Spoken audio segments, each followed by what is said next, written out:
L'arbre de la connaissance du bien et du mal, partie 1. Vous est-il déjà arrivé de vous demander quels étaient l'arbre de la connaissance du bien et du mal et l'arbre de vie? Lisons d'abord le texte de Genèse dans lequel il y a mention de ces deux arbres.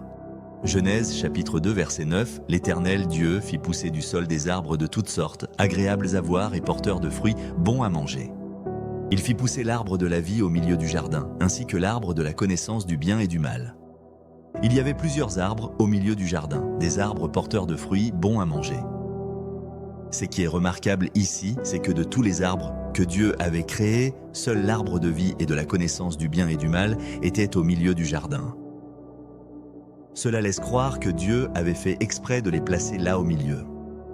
Mais pourquoi les avoir placés là au milieu du jardin? Puis, au verset 17, Dieu adresse un ordre à l'homme et à la femme, leur interdisant de manger le fruit de l'arbre de la connaissance du bien et du mal, sous peine de mort. Dieu ne leur a pas interdit de manger le fruit des autres arbres, même de l'arbre de vie. Mais pour l'arbre de la connaissance du bien et du mal, il leur dit « Ne mangez pas, sinon vous mourrez ». Mais si Dieu savait qu'ils allaient mourir en mangeant le fruit de cet arbre, alors pourquoi l'avoir créé et l'avoir placé au milieu? Pourquoi ne l'a-t-il pas caché? En effet, c'était déjà une introduction à la notion de libre arbitre.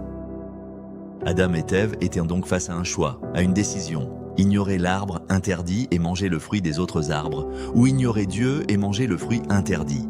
Cela nous rappelle cette parole du livre de Deutéronome au verset 19 du chapitre 30 où Dieu dit « J'en prends aujourd'hui à témoin contre vous le ciel et la terre. J'ai mis devant toi la vie et la mort, la bénédiction et la malédiction. Choisis la vie afin de vivre, toi et ta descendance. » C'est exactement ce qui se passe dans cette histoire. Dieu avait mis devant Adam et Ève la vie et la mort, mais le choix leur revenait. Mais alors, quel était ce fruit qui, en le mangeant, nous donnerait-il la mort? Il y a beaucoup de personnes qui disent qu'il s'agissait de la pomme, mais est-ce vrai? Certains disent qu'il s'agissait du fruit de la vigne. Certains avancent qu'il s'agissait d'un péché d'ordre sexuel. En somme, les interprétations autour de ce sujet sont nombreuses. Mais Dieu cherchait-il vraiment à mettre l'accent sur un simple fruit issu d'un arbre naturel? Car souvenez-vous que la Bible est pour les gens spirituels, la chair ne sert de rien. Si nous voulons vraiment comprendre ces deux arbres, nous devons chercher son sens spirituel. Examinons maintenant le nom de nos arbres principaux. Le premier s'appelle l'arbre de vie et son fruit procure la vie, et le second s'appelle l'arbre de la connaissance du bien et du mal et son fruit procure la mort.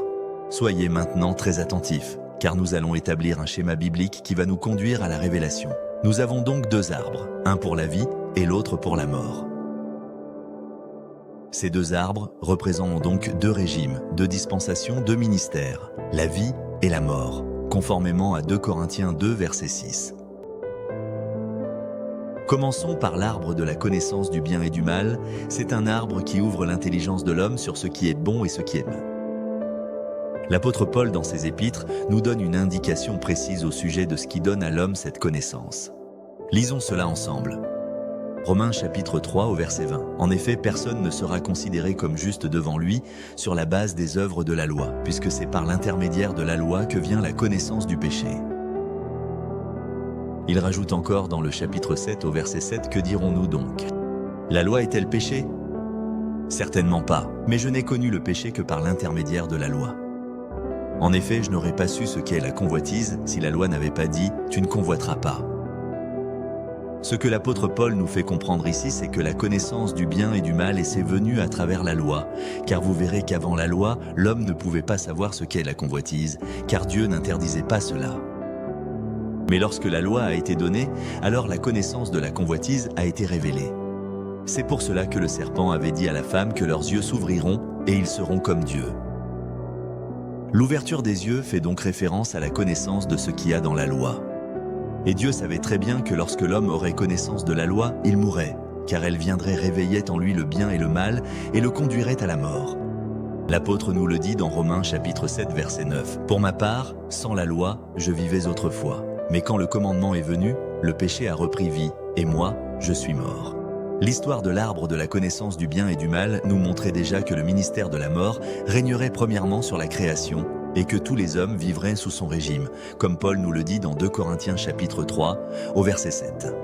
Or, si le ministère de la mort, gravé avec des lettres sur des pierres, donc la loi, a été glorieux au point que les Israélites ne pouvaient pas fixer les regards sur le visage de Moïse à cause de la gloire dont il rayonnait et qui pourtant était passagère. Gloire soit rendue à Dieu, car la mort ne devait régner que pendant un temps, afin de laisser place à la volonté parfaite de Dieu pour sa création. C'est ce que nous verrons dans la suite de cette vidéo.